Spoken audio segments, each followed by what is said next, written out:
રાજકોટના વિછિયા તાલુકામાં કપાસના પાકમાં જંતુનાશક દવાની અવળી અસર થતાં પાક નિષ્ફળ ગયો। અલગ અલગ ખેડૂતોએ આશરે 700 વીઘા કપાસના પાકમાં મોનોકોટોફોસ નામની દવાનો છંટકાવ કર્યો હતો। ખેડૂતોનો દાવો છે કે દવાના છંટકાવ બાદ કપાસના છોડ પર અવળી અસર થતાં કપાસના પાન નિષ્ફળ ગયા।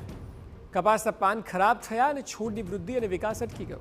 ખેડૂતોનો આરોપ છે કે ડુપ્લિકેટ દવાના કારણે કપાસની હાલત થઈ છે। ખેડૂતોએ આ અંગે દવા કંપનીને રજૂઆત કરી હતી, પરંતુ નિરાકરણ ન આવતા ખેડૂતોએ રાજકોટ ખાતે નાયબ ખેતી નિયામકને તપાસ કરવા માટે રજૂઆત કરી છે।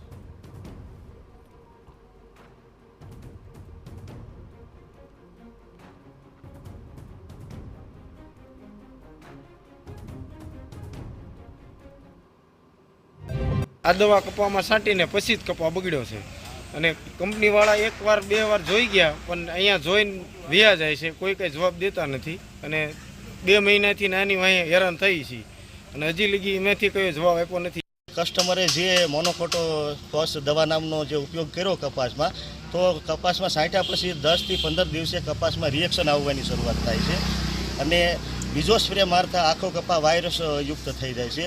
હવે આ દવા છાંટ્યા પછી અમે એને સુધારા માટે ઘણા બધા પ્રયત્નો કર્યા। લગભગ 6-7 રાઉન્ડ માઇક્રોન્યુટ્રન પોષક તત્વો અને વૃદ્ધિ વિકાસ માટે આ રાઉન્ડ આપ્યા, છતાં પણ એમાં સુધારો આવતો નથી અને આવે છે તો માંડ નહિવત પ્રમાણમાં આવે છે।